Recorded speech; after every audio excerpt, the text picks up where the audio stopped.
G Srinivasarao, అధ్యక్షులు, CITU steel plant contract labour union.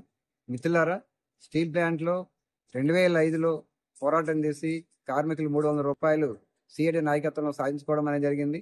ఆ తర్వాత దప్పతప్పాలుగా 2400 రూపాయలు జీతం కంటే అదనంగా సాధించుకోవడం అనేది జరిగింది. ఇప్పుడు దాన్ని ఒక్కసారి కేంద్ర బీజేపీ ఇక్కడ మేనేజ్మెంట్ కలంపోటుతో తీసేయడం న్యాయమా అని చెప్పేసి మేము అడుగుతా ఉన్నాం. అలాగే మరోవైపు 4000 మంది కాండ కార్మికులను తొలగించాలని చెప్పి చూస్తా ఉన్నారు. పర్మనెంట్ ఎంప్లాయీస్ తో బుధం కలిపి గత 25 ఏళ్లుగా ఉత్పత్తిలో కీలక స్థానం వహిస్తున్నటువంటి కాండ కార్మికులను తొలగించడం ఎంతవరకు న్యాయం అని చెప్పేసి మేము ఈరోజు నిలదీస్తా ఉన్నాం.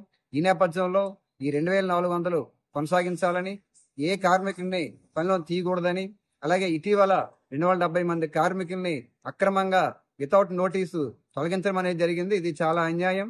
వాళ్ళందరినీ కూడా పనిలో పెట్టుకోవాలని, అలాగే నిర్వాసితులకి శాశ్వత ఉపాధి కల్పించాలని చెప్పేసి ఈ ప్రధానమైన డిమాండ్లతో ఈరోజు సమ్మె నోటీస్ ఇవ్వడం అనేది జరిగింది. మార్చి నెల 7వ తారీఖు తర్వాత ఏ రోజైనా కార్మికులందరూ సమ్మెలోకి వెళ్లే పరిస్థితి అనేది ఉన్నది. అఖిలపక్ష కాండ కార్మిక సంఘాల ఆధ్వర్యంలో రేపు సమ్మె అనేది జరగబోతా ఉన్నది. ఇప్పటికైనా సరే ఉక్కు యాజమాన్యం, కేంద్ర బీజేపీ ప్రభుత్వం దిగొచ్చి మా సమస్యలు పరిష్కారం చేయాలని చెప్పేసి కోరుతా ఉన్నాం.